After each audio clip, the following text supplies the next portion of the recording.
Isla. Oh, and there's Junior. Hey, Junior. Hi. Okay, so this, y'all, I'm going to introduce him. He is Derrell. BooBoo. Wooden. He is an awesome and talented man of God. He plays, okay, so I can say he plays the drums. Everybody knows that he plays the drums. But y'all don't know. I've been knowing this young man for such a long time. He plays a lot of stuff, okay? He plays whatever is needed. So, you know, he's always, you know, there assisting. If it's not with the instruments, it's with sound. If it's not with sound, is leading. It's just incredible. So I told y'all when we first had Danielle on, there's a legacy in their family. This guy continues that legacy as well. And I'm going to let him tell you about the legacy because I already introduced him. So, Derrell, why don't you tell us about, you know, just being a part of this legacy? She talking to you. Say no. The legacy. Well, let's start by saying I did watch the interview with my wife.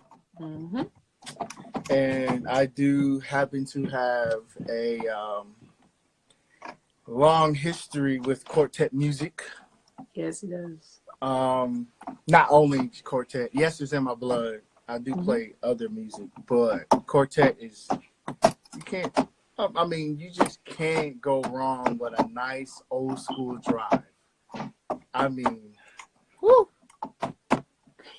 It's a slow shout, put it that way, for the choir people that doesn't know.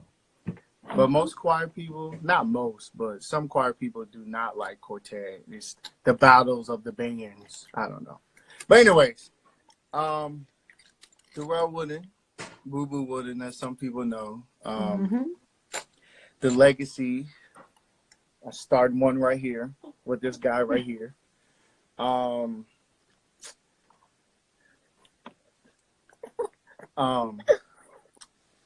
I mean, I come from, like I said, a family of talented people.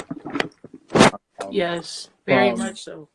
My dad playing drums all his life. That's where I get it from. From my mom singing in choirs and singing in choirs, and my aunt singing in choirs and directing choirs. That's where I get it from a little bit, you know. But I mean, it's just the list goes on from my uncles, from my grandfather to, well, on my dad's side, my other grandfather, he was kind of a rough guy. But he somewhere in there found the Lord. But anyways, just a long list of talented people, from the Barber Travelers, from Tribe of Judah, my cousin Mo, rest in peace, the first guy that let me play drums besides playing in church. And then, you know, I always got the little you know, let them little kids play on them instruments, get them little kids off. But my cousin Mo let my brother and I, you know, bang on our instruments all day. And Minister Exum also, he was there when he was playing for our church. He let us bang on the instruments, and then, you know, I thank them for allowing me to do that, because I wouldn't be here. I wouldn't be where I am now if it wasn't for them. Two special people. And everybody else. I'm not going to call out everybody's name. I know how people get, but, you know, yeah. Yeah. So you were talking about, like I said, being a musician.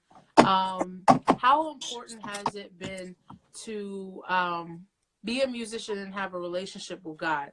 Because I definitely know that your faith is first. So how is it important just to put those two together? A little piggyback on what my wife was saying. just going to church is one thing, but knowing God for yourself is another thing. My mom always told me that just because I know God doesn't mean that you know God. And to, like I said, to piggyback on with my wife, I would like to thank you, even though we bumped heads sometimes, but at the same time, you was opening doors, not just for Chosen, but like for everybody in the group. Cause you was constantly, you gotta know what if somebody come and ask you for prayer, what are you gonna do? And it's Listen, that's my number one rule. What are you gonna do? And then you gotta be I ready. took that as like, what if somebody is really in need of a prayer and you won't be able to help that person because you're not rooted in God yourself? I mean, just because you play drums in church or any instrument, sing in the choir, doesn't mean that you have a relationship. You actually have to open up your Bible and read for yourself and pray. I would say fast, but I like to eat. But fast. But just like, I mean, you just have to know Him for yourself. I mean, for me, there was times that I actually, like, to go into my testimony a little bit. I didn't believe. I was one of the hard-headed kids. It was like, oh, your alarm clock. Well, people used to be like, your alarm clock didn't wake you up this morning. Now I'd be like, I woke myself up until, there was a time that I was actually down and out, and all you had to do was pray. And that's where it started. That's great. I mean, like, I definitely understand it. I'm like I said, I'm so honored when y'all are saying that, because it lets me know that what I was doing back then, where God was leading me, I was able to lead you guys, and I was doing what He gave me, because everything that I've ever said to you guys, it's literally been stuff that I've received from what God has told me or spoke to me or given me, and I definitely knew that us being a young group, the first thing that people are going to do by being a young group is, well, they young people out there, we're going to pray for them because, they need, the help, they need Jesus, and you should be able to be like, well, I know Jesus. You know what I'm saying? I know Jesus because I can pray for people. I can do the same thing you can do. And so it was very apparent to make sure that was pushed in what we did. So I'm very happy that that's what happened, and also that you continue to do that. One of the questions that I did have is, I always like to ask questions for up and coming people, and I'm going to ask you what I asked your wife later, but right now I'm going to ask you about being a drummer. What are some of the tips or some of the advice you would give to an up-and-coming drummer, especially in the church? Like, a lot of times we look at, when you talk to drummers, you want to look at all the rudiments, and you go to lessons, do all this stuff, and make sure you're that. But there is a difference, I believe, in being a musician for just being a drummer, and then being a drummer for church. So if you can just talk about, some of the tips, some of the advice that you get for up-and-coming drummers that are in the church, what should they do? Study your craft.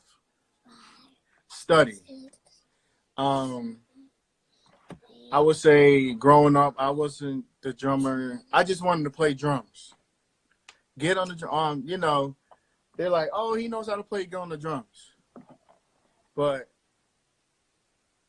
it's like you said, knowing how to play a drum, know how to play the drums, or being a drummer. Now, I know people that know how to play the drums, but are you a drummer? And when I say, are you a drummer, that's coming to church on time, being at all the rehearsals. Excuse me, Christian. Being at but you always let me know. It's okay. It's okay. But being at all the rehearsals. I mean, when everybody works. Yeah. But when it's the same excuse, you know, just like work. Mm-hmm. My pastor said, you don't make enough. There's more excuses in church than it is at work. Mm-hmm. You know, you won't tell your boss that you late, but you show up late for church. But that's a whole nother whatever. So, showing up to church late, showing up to rehearsals, knowing how to play with a click track, even if you're not playing with a click track, still hold the time in. You know, not only practicing the song, but make the song you. Mm-hmm. You know, you don't want to be the next, you know, Derrell, or you don't want to be the next Calvin Rogers, you know, all these people. You want to be you. Now, it's nice to take what they have, but also make it you. Yeah, definitely. Get your license. You know, for some, I'm not, you know, drawing on the ones that don't have it, but I was there. Don't get me wrong. I had, you know, counting on my mom, my parents to get me to church. Okay. And, you know, it's just like, ugh. But like I said, study your craft. But we're not going to go into the fact that also you was driving even without a license. Yeah. I mean, that goes on to my, you know, my mom's side of the family. You know, we all done that, you know. But like I said, study your craft. Know what you're playing. Learn the music. Like, it's one thing to make it yourself, but you have to know the foundation of the music before you start adding whatever you want to add to it. Now, you can't come to rehearsal and it's like, you want to do this and want to do that, but you don't even know the music. Yeah. Or you can't even tell me what note it starts in before you start telling a piano player or bass player what to do. But you got to know your spot first before you can start doing what you got to do. Like I said, that's a whole nother thing. But I'm here to tell you the basics of being a drummer. So, okay. So you said the basics. Okay. So I have a couple of musicians debate questions that a lot of people talk about. Okay. First of all, when going into a church, okay, and whenever playing with someone, when you play in a band, who takes the lead? It depends. Now, there's a couple of bands I am in that I take lead. And as you know, my brother, DeAndre Wooden, Yogi, we both tag team. You know, so we both feed off each other. Yeah. But it's never to go into a band, even though, let's put it this way. Okay, yes, I'm the band, the MD of, I don't know, the Chicken Noodle Soup crew. Just because I'm the leader of that doesn't mean I can go into, you know, your band and start calling the shots. Yeah. Now, if I've been there for a while and, you know, and you ask, and we're talking, and you ask me for suggestions or whatever, and we're talking back and forth, then okay. But you never want to go into a band demanding or doing things, especially, like I said, if you don't know the music and you don't know what you're doing. Yeah, that's a word right there. That is a word. Okay. But, usually, I would say, to answer your question,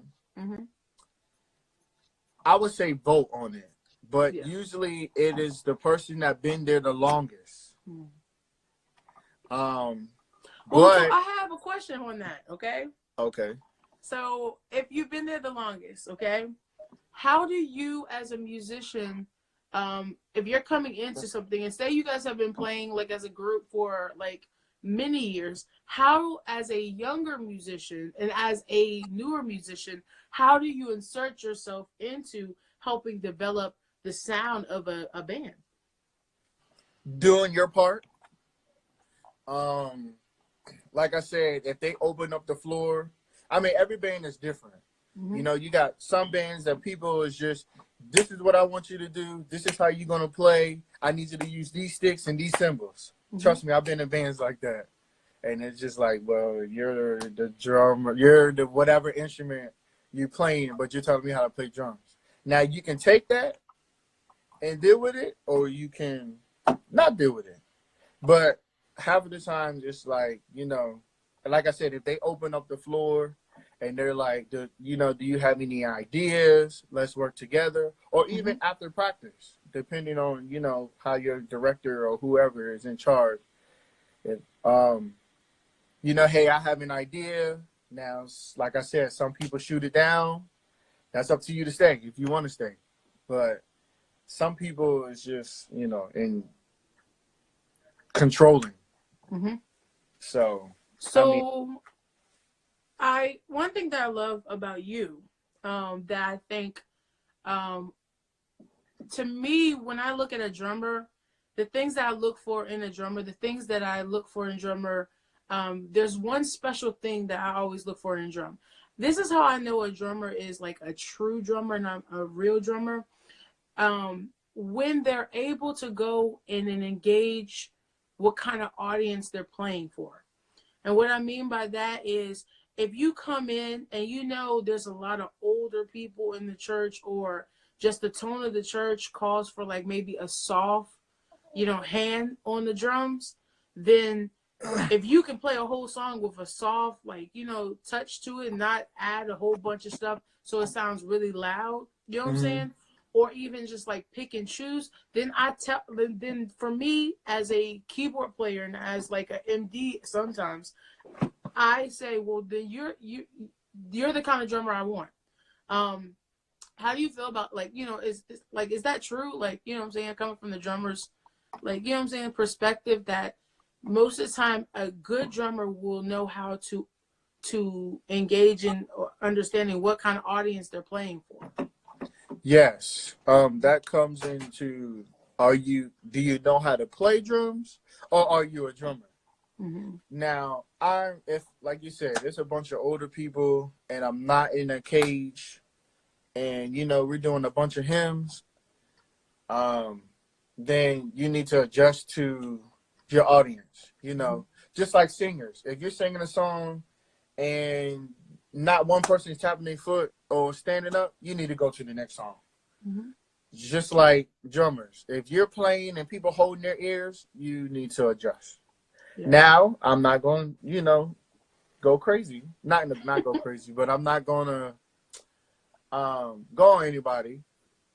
But I know some drummers that, boom. I used to be, let me start with me. I used to be that, how to play the drums. When people were telling me I was playing too loud, I used to get offensive. I used to get mad. Like, you ain't telling me how to play the drum. That was me. But at the same time, knowing how to play the drums, or are you a drummer? Yeah. Now, I'm sorry, but I have to interject one thing. So this guy right here at the church we used to play together at, he had to play on top of the baptismal pool. So there literally was like a wood piece over the baptismal pool. And when he was younger, he would go in and I'd be like, Lord, one day he's just going to break through and just get baptized again. I was actually scared. Like, but then I just took it as, well, if this is my time, this is my time. You don't know, y'all.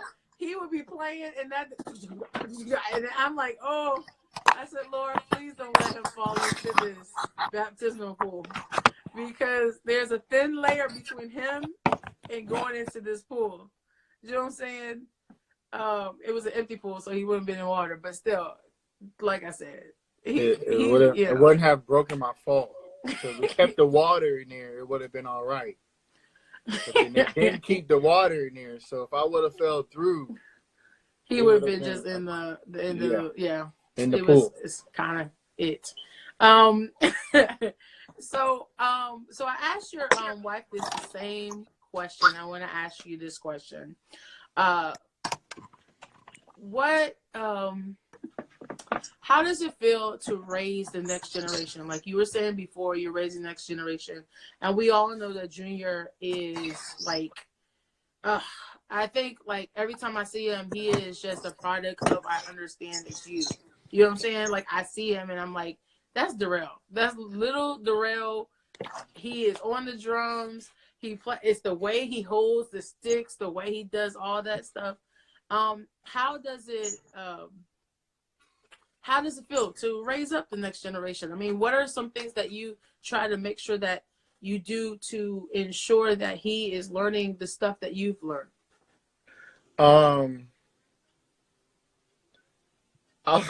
It's crazy to say, but watch out. I know my son is like, he watches my every move.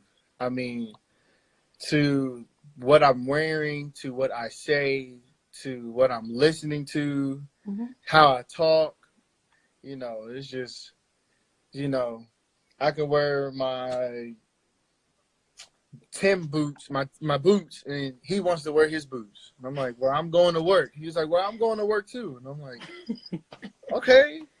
Yeah, and you'll make that check. Yeah. And but can hit on the coins. Yeah. And he actually wants to work with me. And I'm like, no, it's okay, buddy. No, you're going to do better things. But my mom always told me, watch out what you do, because there's always somebody who's going to be watching you. And for like raising this guy,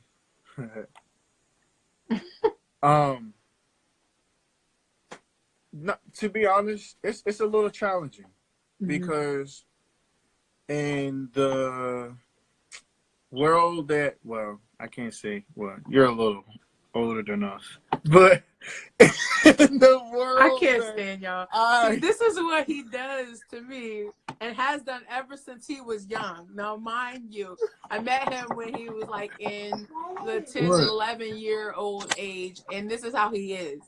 You know what I'm saying? But here's the thing. He always thinks he's older than me. Okay? Yeah, got to. Christian knows if she ever, what do you want to, hold on, man. If she ever starts dating, he has to meet me first. Wow. And we're putting that on live. Thank you. I'm sorry, but she knows. I'm the little big brother. Yes. Yeah. Okay. The little big brother she never had. Yeah, me. Derrell. Okay. BooBoo Woody. I see your wife has co-signed on this. I got you. Yeah, see? Okay. She knows. It's challenging though, because when I grew up, it was way different than now. Like you grew up, yeah. I mean, hey, a decade. I'm all right. Oh, yeah. Okay. Okay. But like the whole bullying thing. When I was in school, bullying was off limits. Like you had to be like in a deep hole to like to bully somebody. I mean, everybody had their little, call somebody a booger or something. Everybody had that, but the bullying now, it's like 20 times, like not even on a scale from where I was in school. Yeah. That's why I was saying it's challenging, because not only I have to teach him that, it's not good to be, a bully, but at the same time, teaching them how to deal with a bully. Yeah. Yeah. And, that's with me, have to stay, rooted in, in the Bible and with God and all that, because, I came from being an angry somebody. I'm just going to put this disclaimer out there. If you mess with a wooden, you will probably end up somewhere you don't want. Yeah.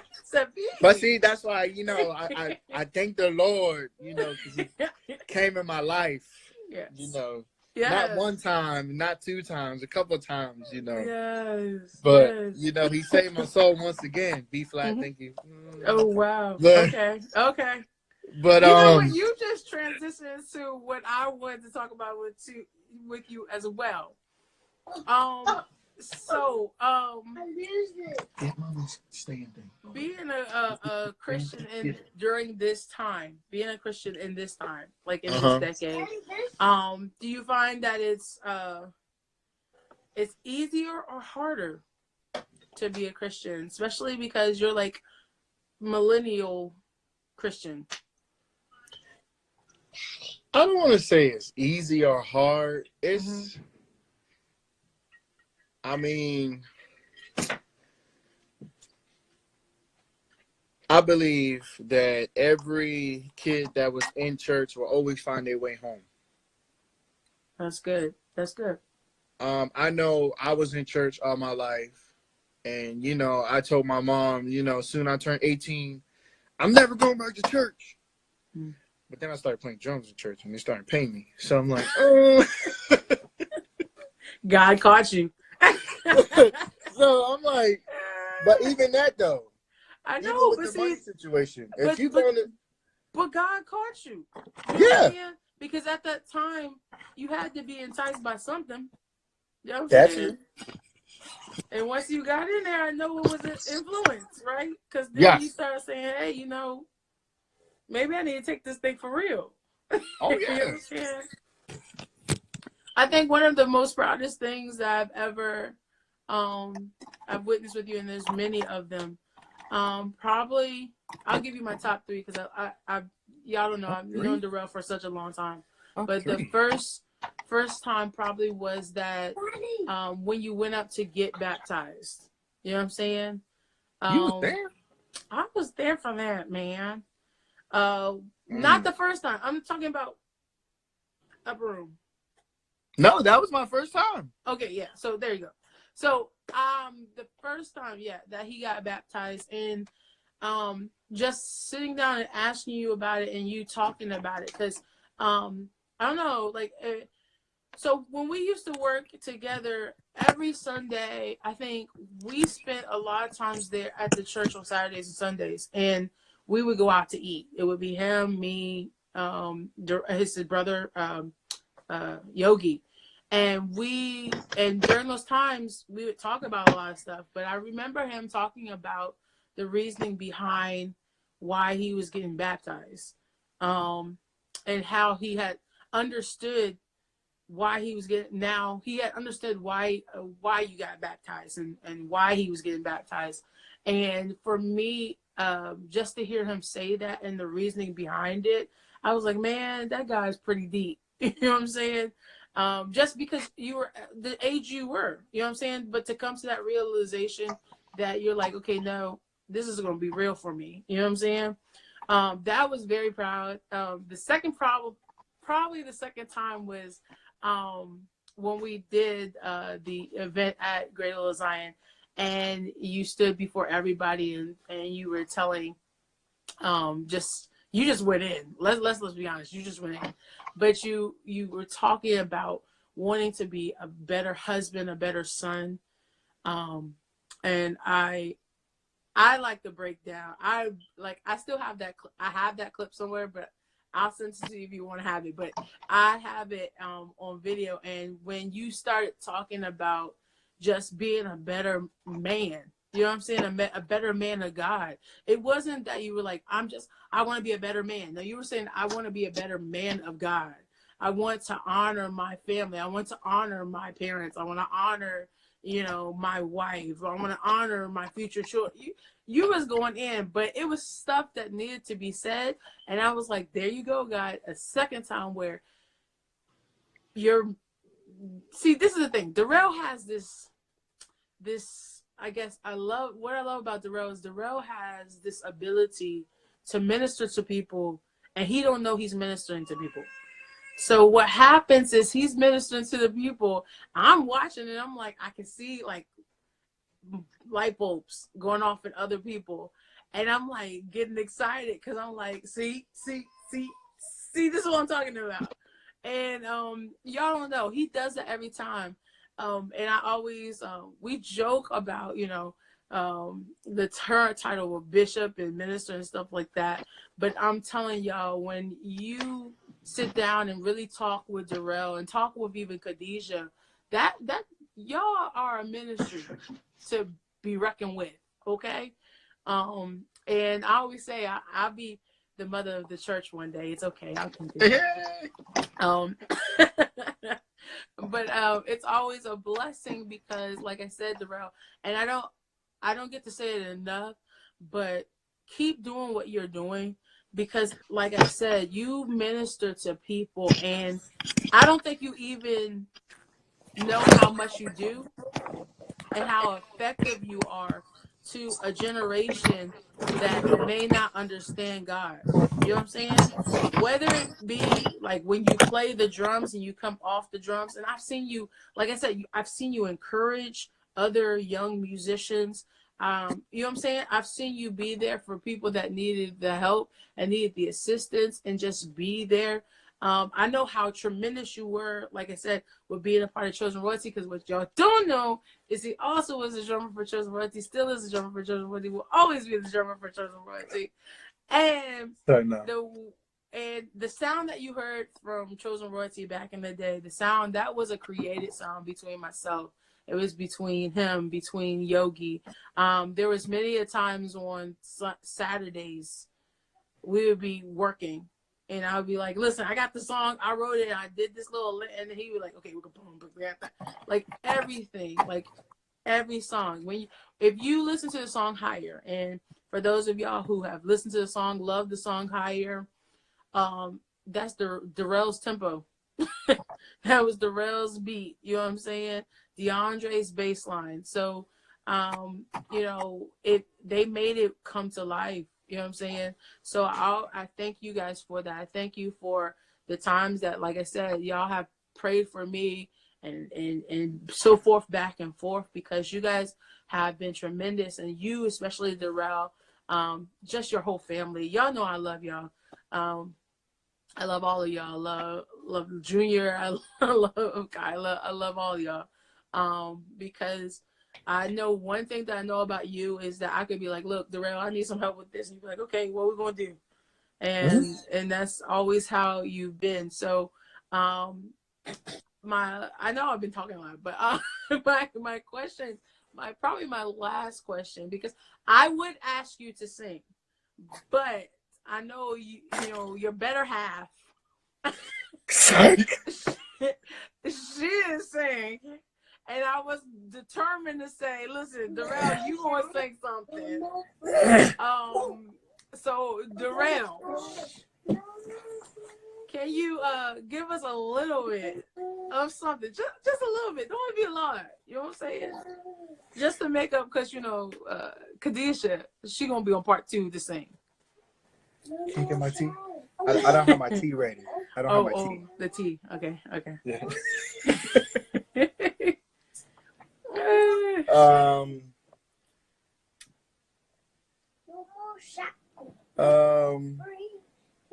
You want to sing? No. Okay. You was singing a little bit though. Yeah. No weapon formed against me shall prosper. It won't work. No weapon formed against me shall prosper. It won't work. The weapons report behind you. That's the problem. I was like, who is this? Oh, you want to do the verse? She was do the verse. My buddy half was going to do the verse. She was lip singing behind you every word for word. See, we talked about this on her show. We talked about 2 becoming 1. She had you for every little note, too. We actually be doing like karaoke in the house sometimes.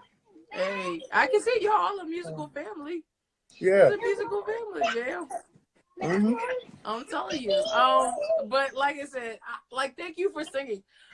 Listen, I'm gonna tell y'all something. Derrell's a surprise singer. Okay, so when Derrell comes out to sing, everybody's chains like, get broken, and they're like, sing Derrell, ah! But it's like the special, you know, like the special like guns you pull out for like the. Oh, you say guns? Oh yeah, you know what I'm saying? Take out the enemy. I'm not. Look, I'm being honest in that. Okay, gotta take out the enemy somehow. But he comes through, and I'm telling you, wrecks the whole entire place. But I think it's because when you sing honest. You know what I'm saying? You sing because you know. I'm happy. Yeah, really.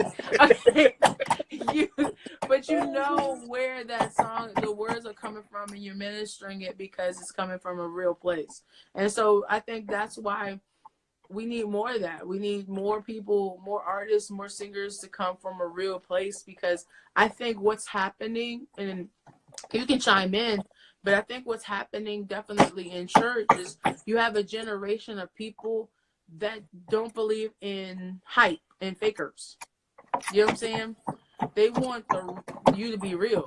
You know what I'm saying? Whether you're exposed, whether you're not exposed, they want you to be real. They want you to be honest. They don't want you to just come up and, like, you can sing really good, but if you sing really good and there's no heart in it, you know what I'm saying? It's like tinkling cymbals. It's nothing. They don't receive it. And so I think we have a generation of people that actually have a want to love God, to worship God. But there are people that are, you know what I'm saying, like, getting out, you know what I'm saying? Like, you say different words because you think it sounds nice, instead of saying the words because that's where your heart is, that's where you're coming from. So I would say, like for the younger kids, like, I know everybody's there. Once they turn 18, they're not going to church. But I think if you keep church interesting for the kids, like, not even kids, like for the young adults, like, giving them stuff to do. I'm not saying that if we have to buy pizza every Sunday for the kids to come, then that's just something we got to do. Do I want that? No. Do I just want them to come freely and get the word in and, be on one accord with everybody else? Yes. But at the same time, that also is the church. Yep. I know that we have been in churches that, don't accept GoGo music.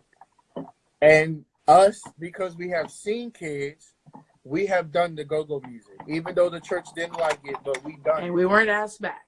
Yes.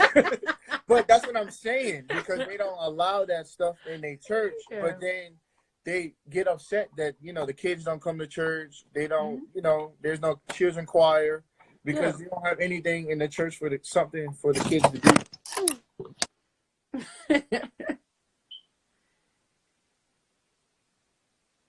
Sorry. It's okay. It's fine. No, I agree wholeheartedly with you, but I think it's also because I think, you know what, I really do think that I'll be honest with you, I always feel like they skip a generation. Like, churches tend to gear towards youth. And then when they say youth, they mean youth, young adults all the way down to youth. And so those young adults get to age where you keep calling me youth. I don't like that. I'm not. I don't want to be sharing my feelings with somebody that's 45. I'm sorry. Okay. I know, like you were saying, the groups, yes. But, I believe that there's a limit. Like, there is certainly a limit. But what I'm trying to say is that there is, listen, what I'm trying to say, though, is we don't do enough to gear towards a young adult age.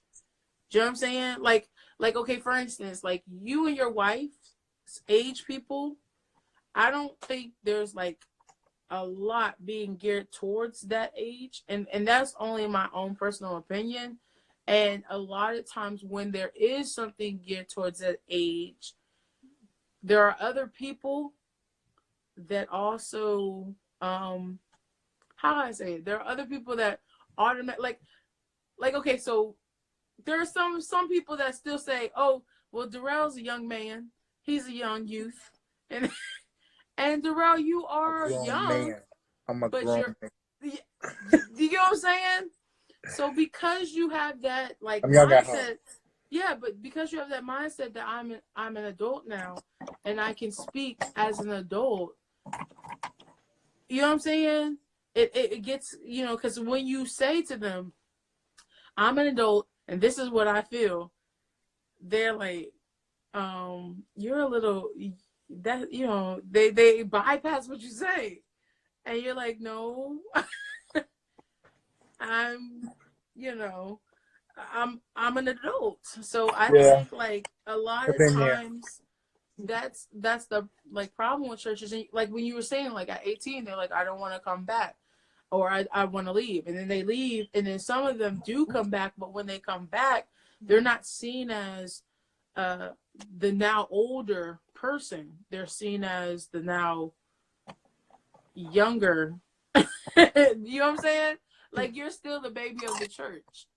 You know, you're still that. So I think that's that's my take on it. My issue on it is that I feel like if churches embraced more of an attitude of they're older now, they're adults, they're equals with us because they're adults. So their decisions, their thoughts should be considered in what we do.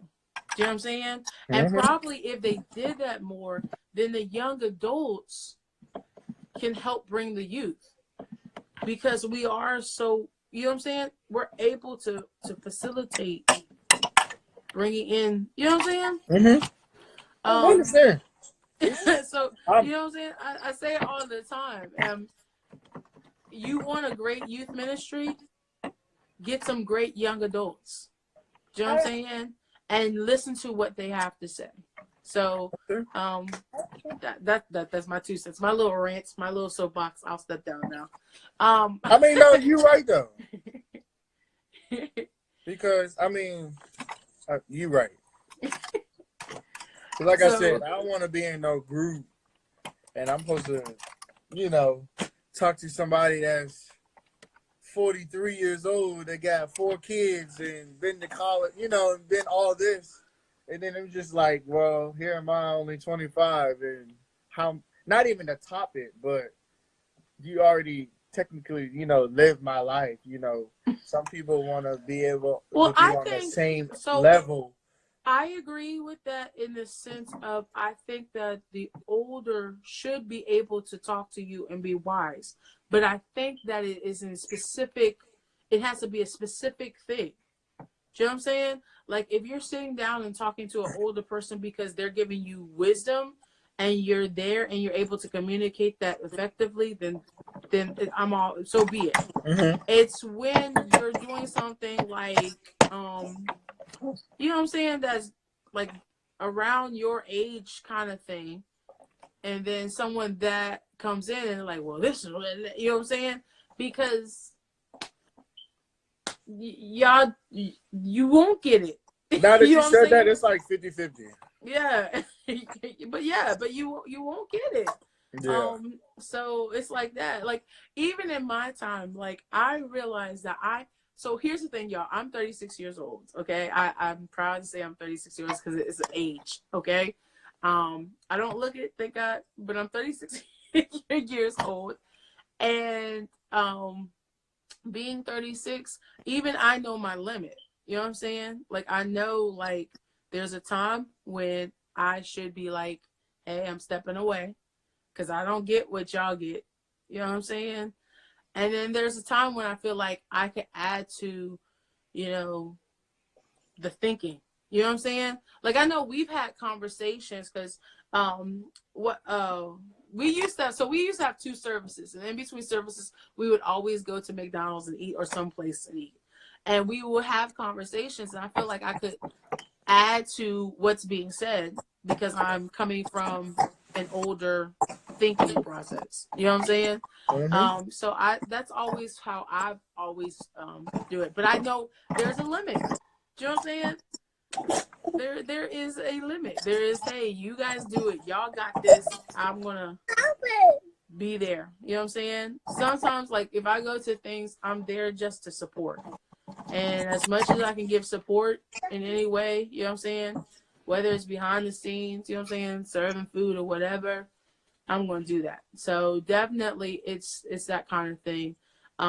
But before we get off, because I want to make it kind of short, um, is there anything that you know, just want to encourage other people about? It can be from the musical aspect. It could be from the ministry aspect. It could be from just something that, you felt on your heart, especially, during these times of the quarantine and things like that. Sorry. I found out a long time ago that whatever you do for Christ, that's the only thing that will last. You got musicians that play in different bands.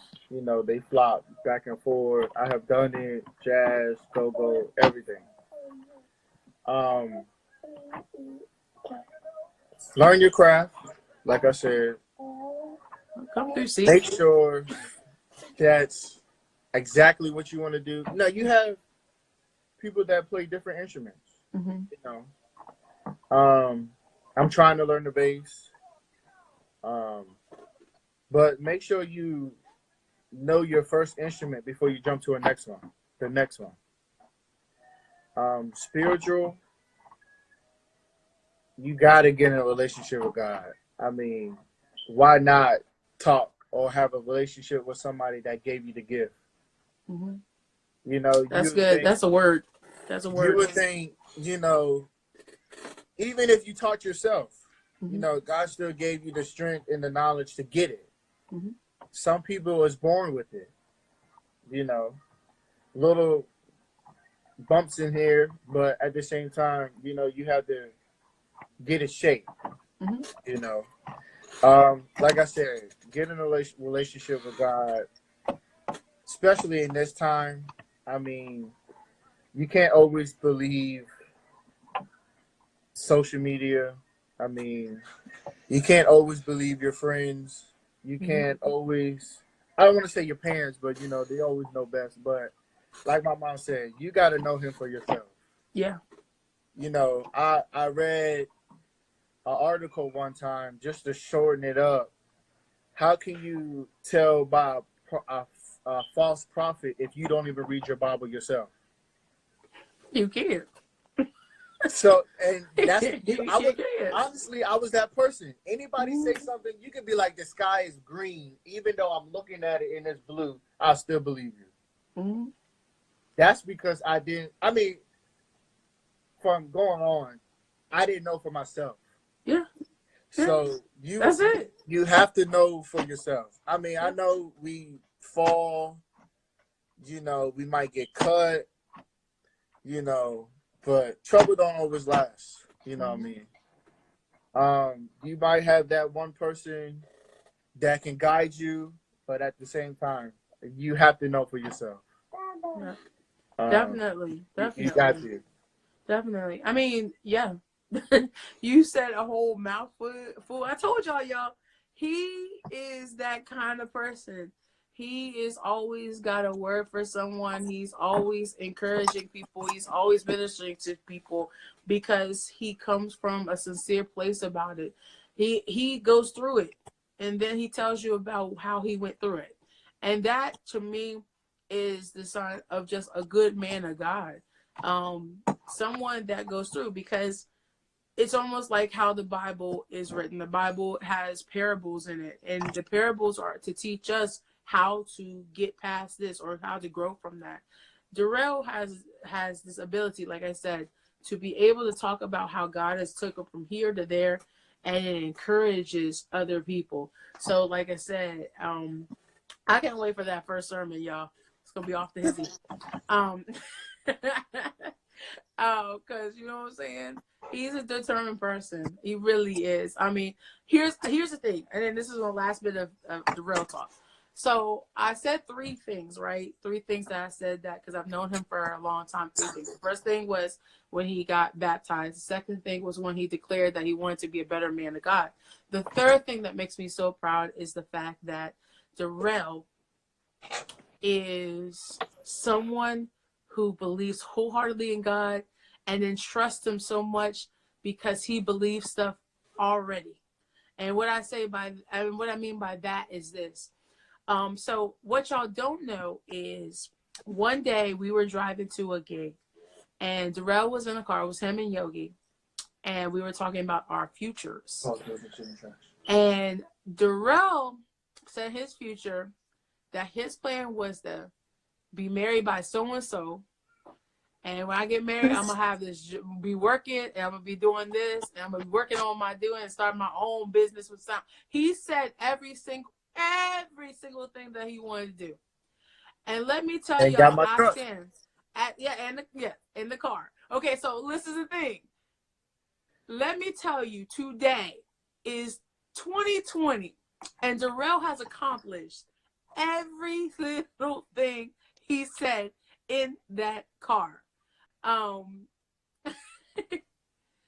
And the thing is, I say it, I laugh at it sometimes, but everything that Derrell has said that he wanted to accomplish, you know what I'm saying? And I know he has a lot more, but everything in that short time that he said that he was going to do, he's done it.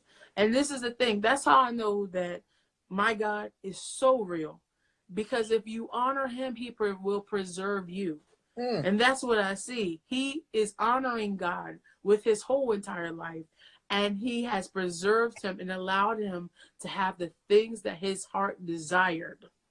Okay? Now, this is what I see. Now, this is the testimony I see in my brother right here, is that everything, you know what I'm saying? First, when he said, God, I'm going to get baptized for you. And then second, when he said, God, I'm going to be a better man for you. And now third, everything that he prayed for, God has given him. I don't know about that, but that's what makes me so excited when I see him, because he is a living testimony of what God can do when you serve God. Okay? I'm sorry, but that's my brother. But every time I see him, I'm like, God, he is the living example of, you know what I'm saying, what God can do when you trust him and you put everything in him. So I tell you that, Derrell, keep trusting God. Keep being a light amongst the dark, you know what I'm saying? Keep doing what you have to do, because I'm telling you, people are watching. And I know you didn't think about this, but I have watched what God has done in your life, and how God has taken you from here to there, and how he's taken your family from here to there. You know what I'm saying? And this is it. This is how good this gets. Okay, now y'all got me ready to go. Okay, go in all the way. But not only has he given him everything that his heart's desired, he has allowed his oil to spill on his heirs. Okay? Junior, you know what I'm saying? Taking on, I don't even know, when you honor God, hey, you know what I'm saying? He will provide every single thing, you know what I'm saying, that God, that you desire. You know what I'm saying? If you trust him and you put your full trust in him. So I'm telling you, I'm so happy that you were able to be on, so that people could just hear from you, hear your word of wisdom, and probably grow from it. Because I hope people are watching and growing from this, and seeing a man of God who is trusting God, who is a living